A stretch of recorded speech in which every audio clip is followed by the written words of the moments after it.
ये तो हुई प्रथम आम चुनाव की कुछ सामान्य जानकारी। 1951-52 जो 6 माह जिसका काल हम माने चुनाव का काल, चाहे वो शुरुआत से लेके अभियान से लेके मतगणना तक के। अब थोड़ा उसके आंकड़ों की ओर नज़र डालें कि आखिर आंकड़े क्या कहते हैं। बड़े रोचक हैं और ख़ासकर तब रोचकता और नज़र आती है जब उसे हम 2019 के अर्थात अंतिम लोकसभा चुनाव से तुलना करें। मताधिकार प्राप्त व्यक्तियों की संख्या, कितने लोग एलिजिबल थे, तो उनकी संख्या उस समय थी 17 करोड़ 32 लाख। सरकारी आंकड़े हैं ये। 17 करोड़ 32 लाख 33 करोड़ की जनसंख्या में, तत्कालीन जनसंख्या में लगभग आधे लोग मताधिकार का अधिकार रखते थे।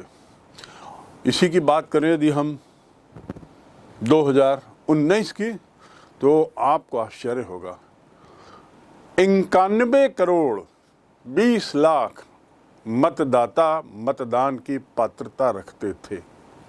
कितना अंतर है और कितनी विशाल है ये प्रक्रिया। आप कल्पना कर सकते हैं 2019 के चुनाव में लोकतांत्रिक प्रक्रिया कितनी दूभर, कितनी कठिन रही होगी।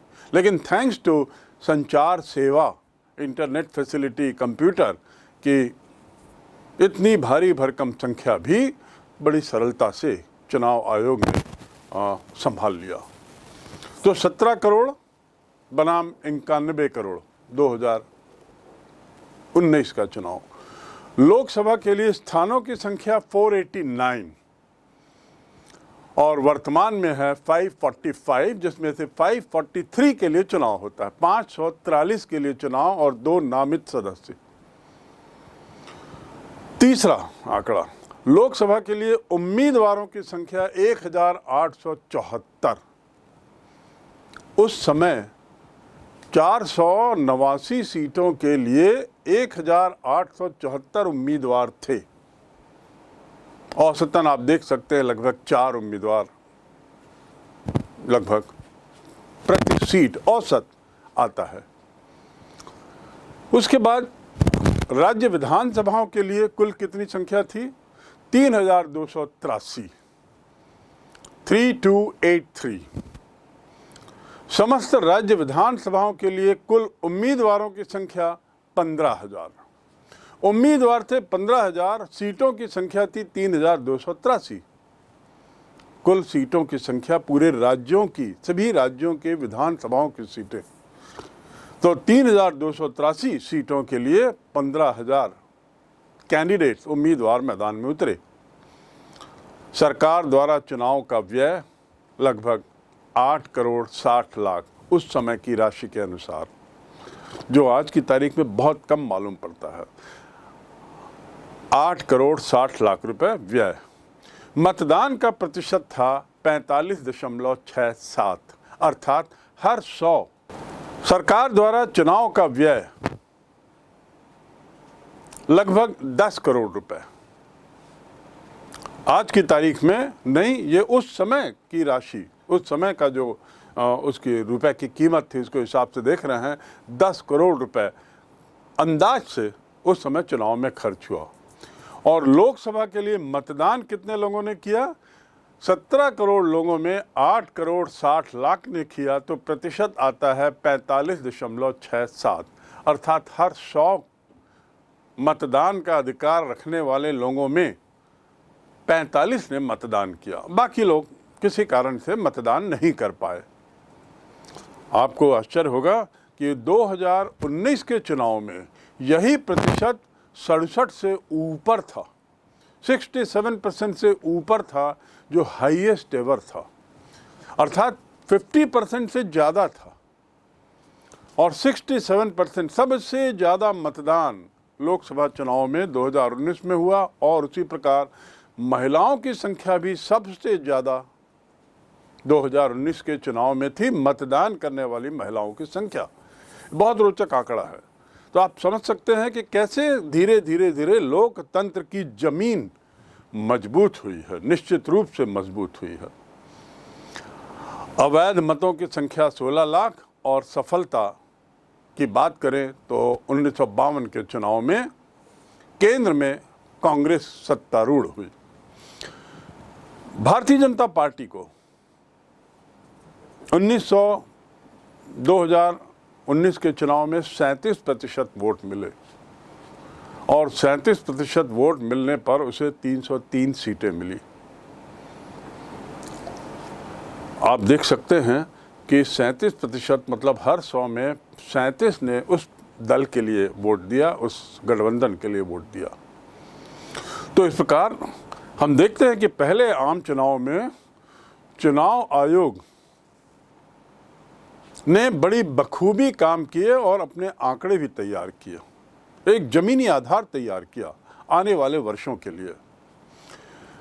यद्यपि 14 राजनीतिक दलों को राष्ट्रीय दल माना गया, फिर भी चुनाव में छोटे बड़े राष्ट्रीय और कुल मिलाकर सभी तरह के 77 दलों ने भाग लिया। राष्ट्रीय दल कितने थे? 14, लेकिन छोटे बड़े सभी तरह के दलों को मिला दिया जाए, राज्यों के स्तर पर भी जो दल बने थे तो उनकी संख्या थी 77। 1952 में ही 77 दल मैदान में थे। आप कल्पना कर सकते हैं कि स्वतंत्रता के तुरंत बाद कैसे राजनीति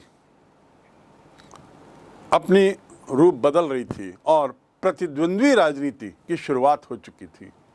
इस आम चुनाव में, पहले चुनाव में कांग्रेस ने 45% वोट पाए और 364 स्थान प्राप्त किए। 45% वोट और 364 स्थान।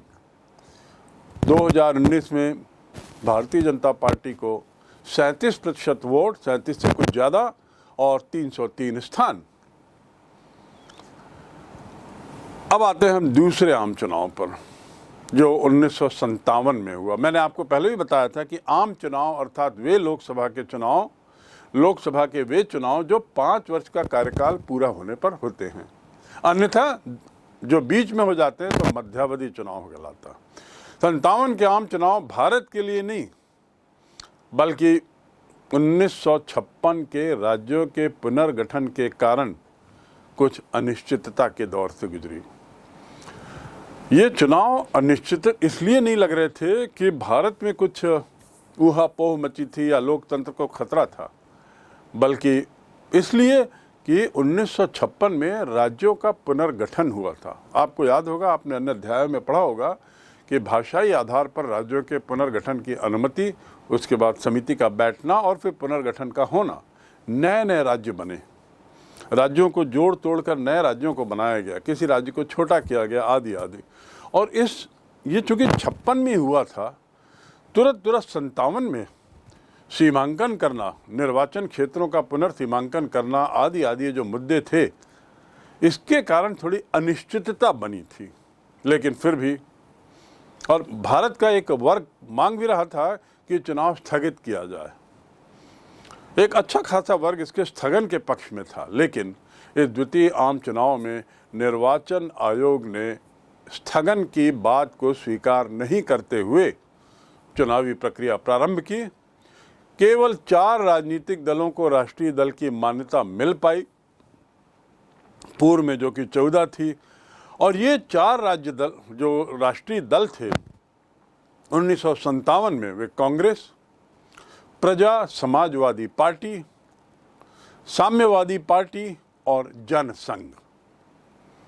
कांग्रेस, जनसंघ, प्रजा समाजवादी पार्टी और साम्यवादी पार्टी। इसके अलावा 19 दल राज्य स्तरीय दल घोषित किए गए। 19 मान्यता प्राप्त और गैर मान्यता प्राप्त दलों की बात करें तो कुल 45 राजनीतिक दलों ने चुनाव में भाग लिया, जिनकी संख्या पहले चुनाव में 77 थी। चुनाव की घोषणा होते हुए लोगों ने अपने अपने दल बदल बना के नए नए समीकरण बनाए और इस प्रकार 77 दल आ गए। लेकिन चुनावी राजनीति के माहौल को और चुनावी राजनीति की कॉम्प्लेक्सिटीज़ को देखते हुए और समय के साथ राजनीतिक दलों में, राजनीतिक नेताओं में थोड़ी समझ आई, सूझबूझता बढ़ी। परिणाम क्या होता है कि थोड़ा स्थायित्व होता है राजनीतिक दलों की संख्या में, और अब 45 दल मैदान में रह जाते हैं। अब हम द्वितीय चुनाव के आंकड़ों पर आए कि आखिर द्वितीय चुनाव क्या कहते हैं। लोकसभा के सीटों की संख्या बढ़ती है। 489 सीटें जो थीं पहले चुनाव में, वो बढ़ के अब 494 कर दी जाती हैं और वर्तमान में तो 545 हैं। दूसरा, कुल उम्मीदवारों की संख्या 1519।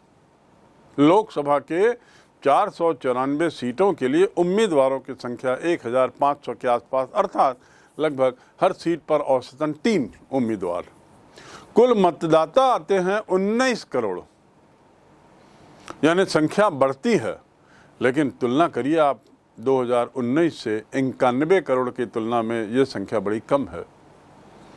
पर सच्चाई है 19 करोड़ 36 लाख मतदाता इस समय थे जो एलिजिबल थे।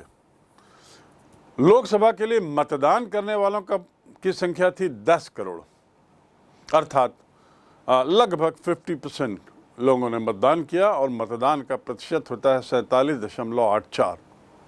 सफलता, इस चुनाव में भी कांग्रेस को बहुमत मिला, बहुत ज़्यादा सीटें मिली, जिसके बारे में हम आगे बात करेंगे।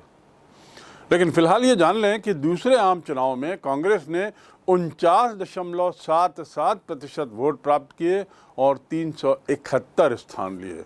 पूर्व में उसकी संख्या थी 364। अब उसकी सीटों की संख्या बढ़ती है और 371 स्थान उसे मिलते हैं 494 में। सरकार पुनः कांग्रेस की, पंडित जवाहरलाल नेहरू के नेतृत्व में। अब चलते हैं हम तीसरे आम चुनाव की ओर, जो बदलाव, राजनीतिक दांव पेंच, राजनीतिक प्रतिद्वंदिता के बदलाव की ओर इशारा करती है। जनवरी 1961, उसमें एक विधेयक पारित किया जाता है।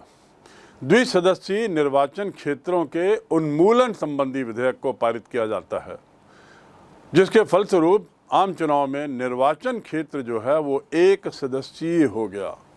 अब 2 सदस्य नहीं आने, किसी भी निर्वाचन क्षेत्र से अब 1 से ज़्यादा सदस्य का प्रतिनिधित्व नहीं होगा। ये एक बहुत बड़ा बदलाव था। सुनिश्चित किया गया कि जितनी संख्या सीटों की, हर सीट से एक एक व्यक्ति। तो निर्वाचन क्षेत्र 1 सदस्यीय कब होते हैं? जनवरी 1961 में। तीसरे आम चुनाव में पहली बार बैलेट पेपर का उपयोग किया जाता है। तो पहली बात तो द्विसदस्यीय निर्वाचन क्षेत्रों का उन्मूलन हुआ। दूसरा, बैलेट पेपर का पहली बार प्रयोग, मतदान पत्र जिसे हम कहते हैं, उसका पहली बार प्रयोग। और उस मतदान पत्र में सभी प्रत्याशियों के नाम होते थे और उनके चिन्ह होते थे और मतदाता अपनी मनपसंद चिन्ह के आगे एक्स मार्क लगाकर मतदान पेटी में डाल देता था।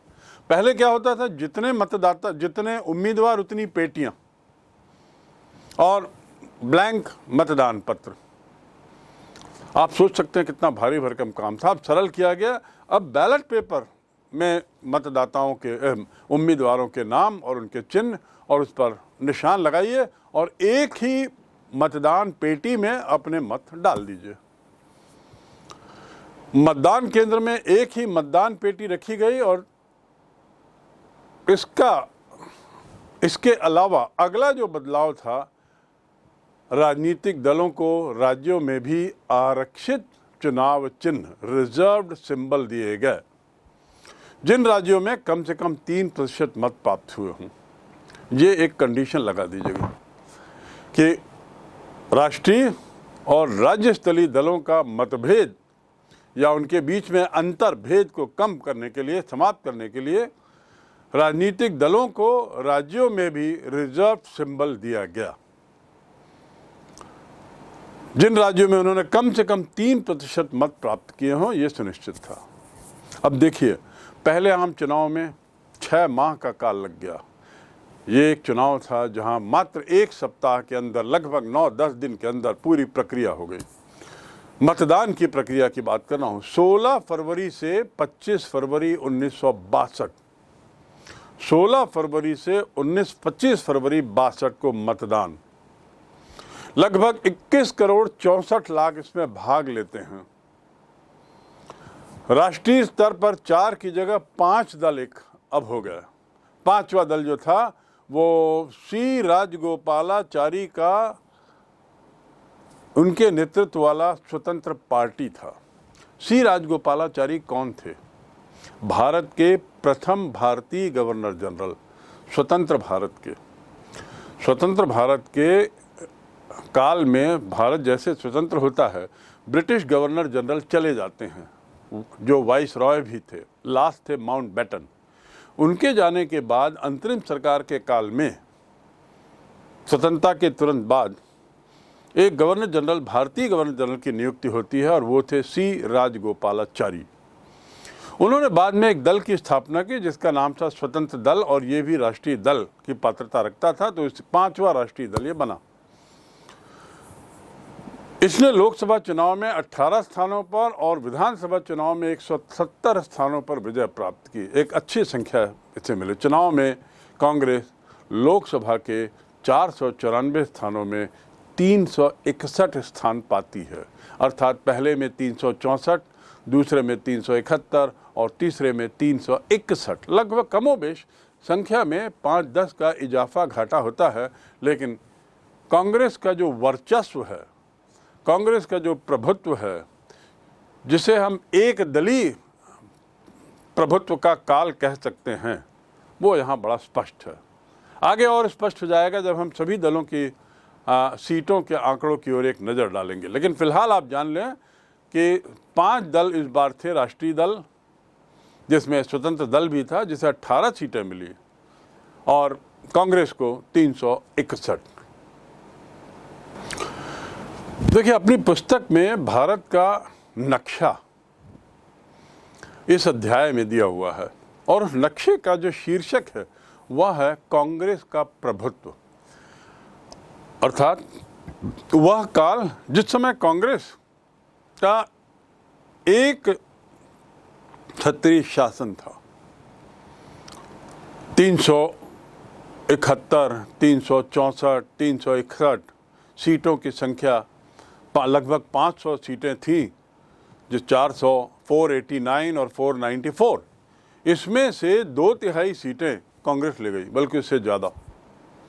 तो आप ये नक्शे में देख सकते हैं कांग्रेस की स्थिति कितनी मजबूत थी, और इसके आधार पर अंदाज लगा सकते हैं कि कांग्रेस की पैठ पूरे देश में सभी कोनों में थी, अंदर तक उसकी पैठ थी। ये चर्चा करना यहाँ इसलिए ज़रूरी है क्योंकि आगे हम कांग्रेस के प्रभुत्व की सफलता या कांग्रेस के प्रभुत्व के कारणों पर जब जाएंगे, तो एक कारण ये भी है कि कांग्रेस के संगठनात्मक ढांचा बहुत मजबूत था। दूर दराज तक उसके वॉलंटियर्स, उसके स्वयंसेवक, उसके कार्यकर्ता उपस्थित थे जो दल के लिए प्रचार करते थे। जैसा कि मैंने कहा कि आगे मैं आपको सीटों के आंकड़े की ओर ले जाऊंगा, जिससे कांग्रेस के वर्चस्वता की स्थिति और स्पष्ट होगी। दूसरे शब्दों में ये स्पष्ट होगा कि दूसरे दल, भले ही वो राष्ट्रीय स्तर के हों, वे कांग्रेस के सामने कितने छोटे थे। पहले आम चुनाव की दलीय स्थिति का जब हम अध्ययन करें तो साफ हो जाता है कि भारत में वैसे तो बहुदलीय प्रणाली थी, द्विदलीय भी नहीं, बहुदलीय प्रणाली थी, परंतु जो पहले 3 चुनाव हुए उसमें कांग्रेस ने केंद्र और राज्य में एक तरफा जीत दर्ज की, जिसे हम कहते हैं स्वीपिंग विक्ट्री। और परिणाम क्या होता है कि अन्य पार्टियों की उपस्थिति लोकसभा के अंदर एक तरीके से नगण्य रहती है। शून्य तो नहीं कहेंगे, नगण्य रहेंगे, बहुत कम।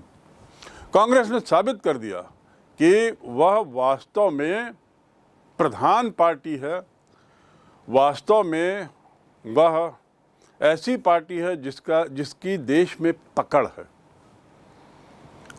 तो देखिए, 3 चुनाव में दलीय स्थिति को यदि देखें तो कांग्रेस पार्टी, ये चार्ट आपके सामने है, 364, फिर 371 और 361। दूसरा दल जो सामने आता है, जो सबसे बड़े दल के रूप में कांग्रेस के बाद, वह है CPI अर्थात कम्युनिस्ट पार्टी ऑफ इंडिया। मैंने आपको शुरू में ही बताया था कि स्वतंत्रता के ठीक बाद दो राष्ट्रीय दल थे एक तरीके से, तुरंत स्वतंत्रता के बाद की यदि बात करें, एक कांग्रेस और एक कम्युनिस्ट पार्टी। और कम्युनिस्ट पार्टी के लोग भी काफी कुछ कांग्रेस की विचारधारा से प्रभावित थे। तो CPI को मिलते हैं 16 पहले चुनाव में और कांग्रेस को 364। CPI को मिलते हैं 27 और कांग्रेस को मिलते हैं 371 और तीसरे चुनाव में CPI को मिलते हैं 29 और कांग्रेस को 361। अर्थात CPI के सीटों की संख्या थोड़ी बढ़ती रही और कांग्रेस लगभग यथावत उसकी स्थिति बनी रही। अभी कम्युनिस्ट पार्टी की सीटें किस क्षेत्रों में बढ़ी, इसके लिए आपको कहीं और अध्ययन करना पड़ेगा और उसके कारण पे जाना पड़ेगा कि आखिर उनकी सीटें क्यों बढ़ी। वर्तमान में यदि हम बात करें तो कम्युनिस्ट पार्टी का जो पॉकेट है पूरे देश में वो मात्र 2 जगहों पर केंद्रित होकर रुक गया है, एक तो केरल और दूसरा पश्चिमी बंगाल। पश्चिमी बंगाल में उसने बहुत लंबे काल तक शासन किया, लगभग पूरे 25 वर्ष। श्री ज्योतिर्मय बासु जो कम्युनिस्ट पार्टी के मुखिया थे, उन्होंने मुख्यमंत्रित्व की जिम्मेदारी निभाई 25 वर्ष। लेकिन अब वहाँ पर कम्युनिस्ट पार्टी नहीं है, सत्ता में नहीं है, लेकिन केरल में फिलहाल अभी भी वो अपनी उपस्थिति दर्ज करा रही है। इसके बाद अन्य पार्टियों को यदि देखें तो एक नज़र आपको जनसंघ की ओर देना होगा, क्योंकि ये वही पार्टी है जो वर्तमान भारतीय जनता पार्टी की जड़ में है, उसके मूल में है। जनसंघ को 1952 में मात्र 3 सीटें मिली, जिसके संस्थापक थे श्री श्यामा प्रसाद मुखर्जी। दूसरी लोकसभा में उसे 4 मिली और फिर तीसरी में थोड़ी सफलता बढ़ी और उसकी सीटों की संख्या होती 14। इसके बाद और भी पार्टियां आती है, KMP, HM और ये सब बहुत सी, उस पर नज़र ना ज़्यादा दे करके अब हम बढ़े अन्य दलों की ओर। ये अन्य दल अर्थात जो छोटे छोटे 45 दलों की और 77 दलों की संख्या की मैंने बात की, उनका ये हश्र है, उनका ये हाल है। देखेंगे अन्य दल की सभी सीट, अन्य दलों को प्राप्त हुई सभी सीटों को जोड़ा जाए तो भी उसकी संख्या मात्र 35 थी 1952 में, मात्र 29 1957 में और घट के वो 28 हो गई। इसके बाद आता है आज़ाद उम्मीदवार। आज़ाद अर्थात इंडिपेंडेंट उम्मीदवार पूरे देश के 594 या 589 सीटों में वे लोग 41 सीटों में सफल हुए थे, 41। उसके बाद अगले चुनाव में 39 और फिर तीसरी लोकसभा में 20। ये इंडिपेंडेंट की संख्या आज भी बहुत कम है, क्योंकि जनता समझ गई है कि स्वतंत्र उम्मीदवार को विजयी बनाने से निर्वाचन क्षेत्र के लोगों को कोई विशेष फायदा नहीं होता, बल्कि वे लोग सत्ता की राजनीति में उलझ जाते हैं, उसके दांवपेच में व्यस्त हो जाते हैं। और इसलिए आज़ाद उम्मीदवार प्रारंभ में जहां 45 थे, 41, बहुत बड़ी संख्या है 41। देखा जाए तो कांग्रेस के बाद सबसे बड़ी संख्या इन्हीं इंडिपेंडेंट लोगों की थी, वो घट के 20 तीसरे चुनाव में हो गए और वर्तमान में होते होते और कम है। अब प्रजा समाजवादी पार्टी जो दूसरे चुनाव में अस्तित्व में आई 19 और 12। तो इस प्रकार आप पाएंगे कि 3 चुनाव की दलीय स्थिति में कांग्रेस का प्रभुत्व ही नहीं रहा, कांग्रेस का वन साइडेड एक तरफा ही उसका वर्चस्व, दबदबा और प्रभुत्व बना रहा। प्रश्न ये आता है कि आपके जेहन में आना भी चाहिए कि आखिर ऐसा क्या कारण थे जो कांग्रेस स्वतंत्रता के पहले स्वतंत्रता आंदोलन में थी, बाद में वो इस तरीके से अपना दबदबा बनाए रखी और पूरे 15 वर्ष अबाध गति से उसने शासन किया, एक तरीके से कहना चाहिए निरंकुश शासन। तो थोड़ा हम जानें कि कांग्रेस के वर्चस्वता की स्थिति, प्रकृति कैसी थी।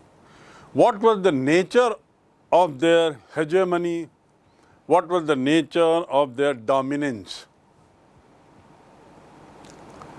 भारत की राजनीति की बात करें तो 52 से 67 एक दल का दौर, और कांग्रेस को 3/4 स्थानों पर सीटें मिलती हैं, चाहे वो राज्यों की बात करें चाहे लोकसभा की बात करें, 3/4 सीटें उसे मिलती हैं।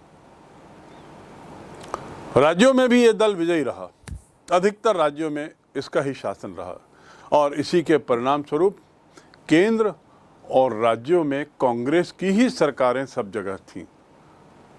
इसके मायने ये भी हुए कि केंद्र सरकार और राज्य सरकार के बीच में इस काल में हम बेहतर तालमेल भी देखते हैं, क्योंकि विचारधारा की दृष्टि से एक ही दल के थे, तो निश्चित रूप से योजनाओं का क्रियान्वयन, आदेशों का पालन अनुपालन, केंद्र और राज्य के बीच में सामंजस्य निश्चित रूप से बेहतर रहा होगा। और बात के आंकड़े भी ये बताते हैं कि उस समय परिस्थितियां कुछ बेहतर थी, और केवल उसका कारण था कि एक दल का शासन था। 1952 और 67 के बीच भारतीय राजनीति में कांग्रेस को जो वर्चस्व मिला, ये सोचने की बात है कि क्या यह वर्चस्व एक दलीय माना जाए, अर्थात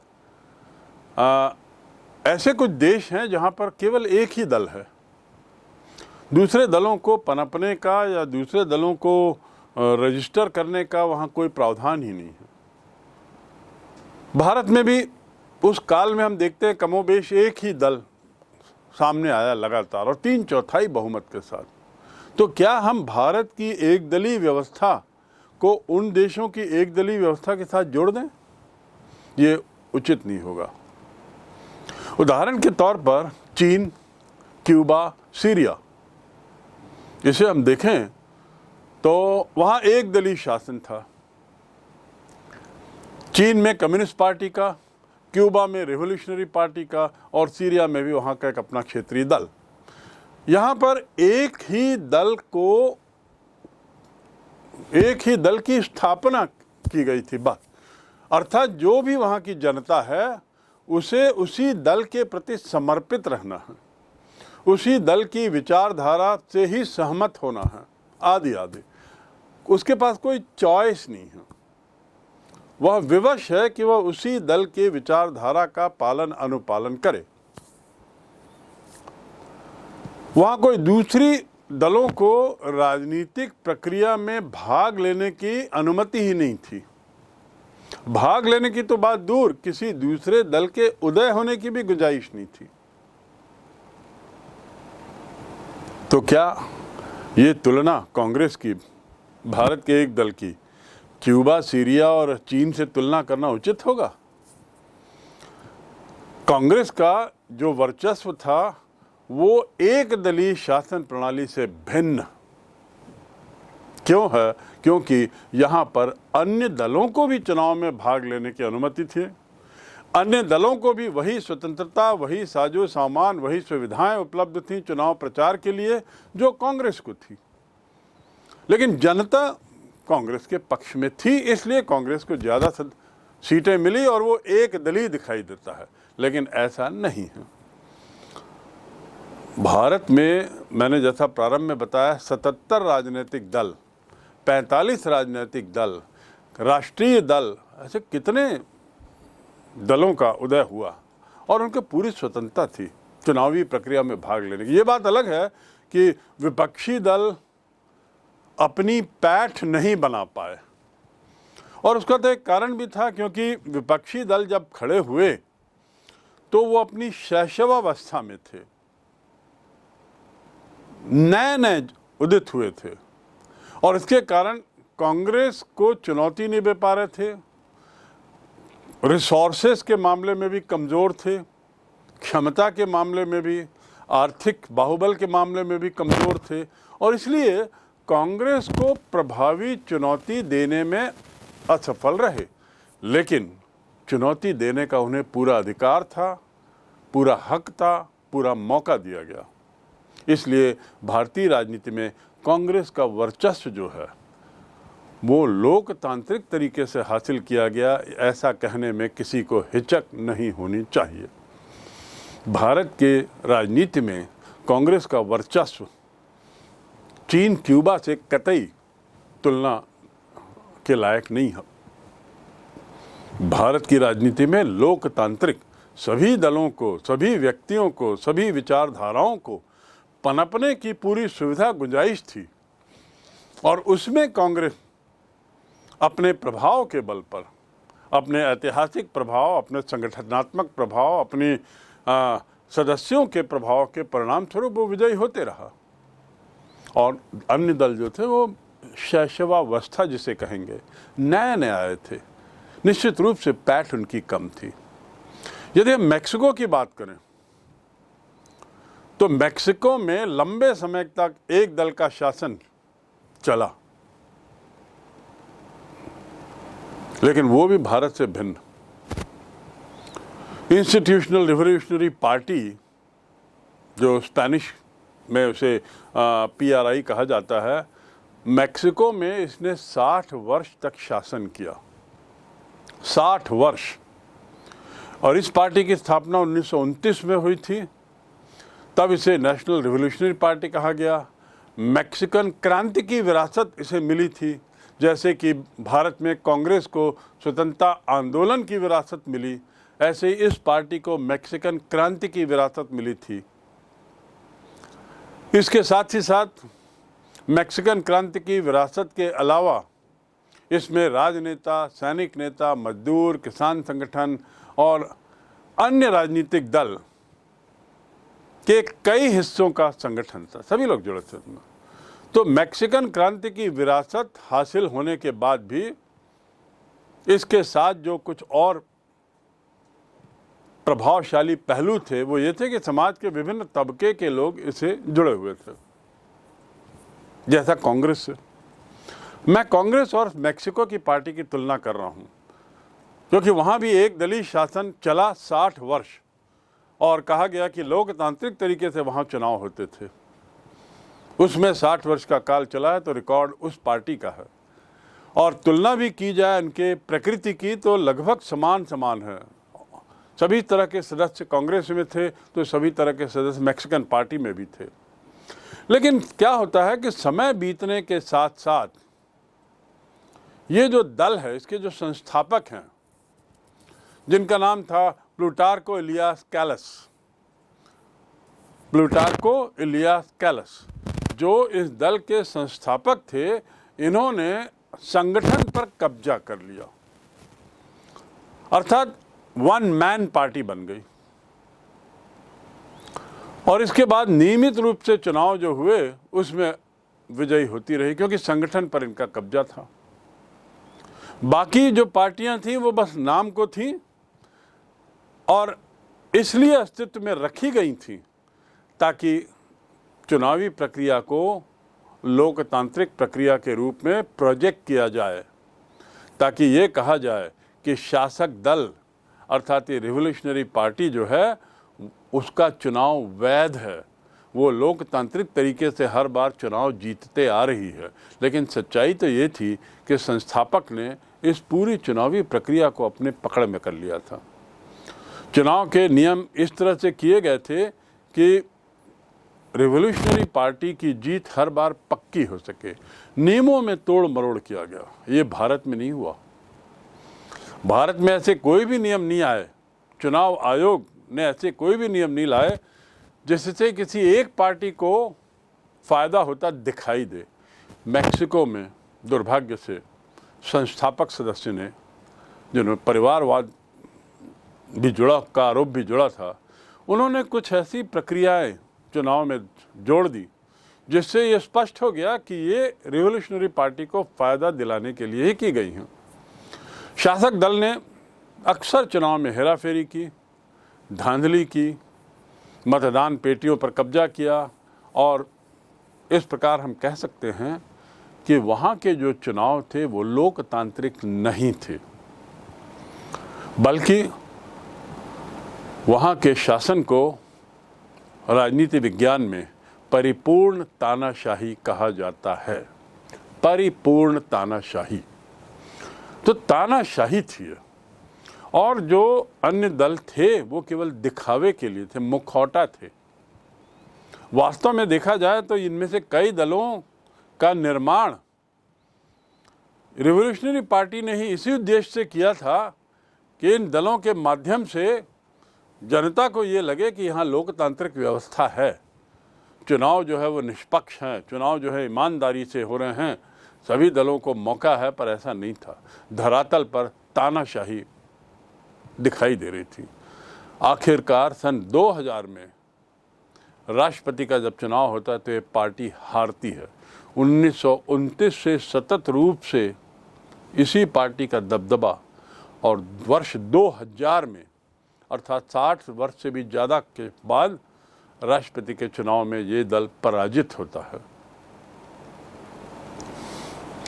कहने का तात्पर्य ये या निष्कर्ष ये कि मैक्सिको के चुनाव से भी भारत के चुनाव की तुलना करना गैर वाजिब होगा। मैक्सिको अन्य देशों से अलग है, चीन, क्यूबा, सीरिया से, क्योंकि उन 30 जगहों में तो एक ही दल था। मैक्सिको में एक से ज़्यादा दल थे, पर जो दूसरे दल थे वो केवल नाम मात्र के लिए थे। सूडो डेमोक्रेसी, मुखौटा, उसके रूप में इनका उपयोग किया जाता था। और सच्चाई तो ये है कि वहाँ तानाशाही थी। अंततः वर्ष 2000 में पराजय होती है इस पार्टी की पहली बार, और बहुत सी बातें सामने आती हैं। इसके बाद एक पार्टी के दबदबे वाला देश मैक्सिको नहीं रहा। अपने दबदबे के काल में इस पार्टी ने बहुत दांवपेच खेले, बहुत हथकंडे अपनाए। परिणाम क्या हुआ कि लोकतंत्र की सेहत पर बहुत बुरा असर पड़ा, मैक्सिको के लोकतंत्र की सेहत पर। The democracy in Mexico appear to be in danger, क्योंकि वास्तव में लोकतांत्रिक व्यवस्था वहाँ थी नहीं, वास्तव में निष्पक्षता नहीं थी, वास्तव में चुनाव में ईमानदारी नहीं थी, और लोग जानते भी नहीं थे कि चुनाव में निष्पक्षता और ईमानदारी के क्या मायने हैं। वो तो उसी ढर्रे पर चल रहे थे 60 साल से, तो उनको लग रहा था यही लोकतंत्र है। सच्चाई से कोसों दूर। निष्कर्ष ये कि वहाँ के डेमोक्रेसी के सेहत पर बहुत खराब असर पड़ा। स्वतंत्र और निष्पक्ष चुनाव की बात नागरिकों के गले नहीं उतरी थी, उनको विश्वास ही नहीं हुआ। वो बिल्कुल मान के चले कि ये सब ढकोसला है, मतदान करना और विजयी घोषित करना ये सब दिखावा है। यहाँ तक कि अभी भी कमोबेश मैक्सिको में यही स्थिति है कि वहाँ की जनता का विश्वास लोकतंत्र पे नहीं जम पाया है, जो एक बड़े अफसोस की बात है। उल्टे भारत में आए, भारत में चुनाव की व्यवस्था पर विश्वास दिनों दिन बढ़ा है। मैंने 2019 के चुनाव की बात की, जब 67% से ज़्यादा लोगों ने मतदान में भाग लिया। बहुत बड़ी संख्या है और ये हाईएस्ट एवर रिकॉर्ड है, और महिलाओं की संख्या इस बार सबसे ज़्यादा रही अन्य चुनाव की तुलना में। ये इस बात को साबित करता है कि प्रारंभ में जो चिंता थी, जो चुनौती थी लोकतांत्रिक व्यवस्था के ढांचे को मजबूत बनाने की, स्थापित करना और मजबूत बनाना, वो चिंता काफ़ी कुछ अब समाप्त हो गई है। लोकतंत्र का जमीनी आधार काफ़ी मजबूत हो चुका है, और उसके लिए काफ़ी कुछ श्रेय चुनाव आयोग को जाता है, जो बखूबी निष्पक्षता से, पूरी ईमानदारी से, समर्पित भाव से देश की लोकतंत्र व्यवस्था को अक्षुण्ण बनाए रखने के लिए उचित तरीके से चुनाव कराता है।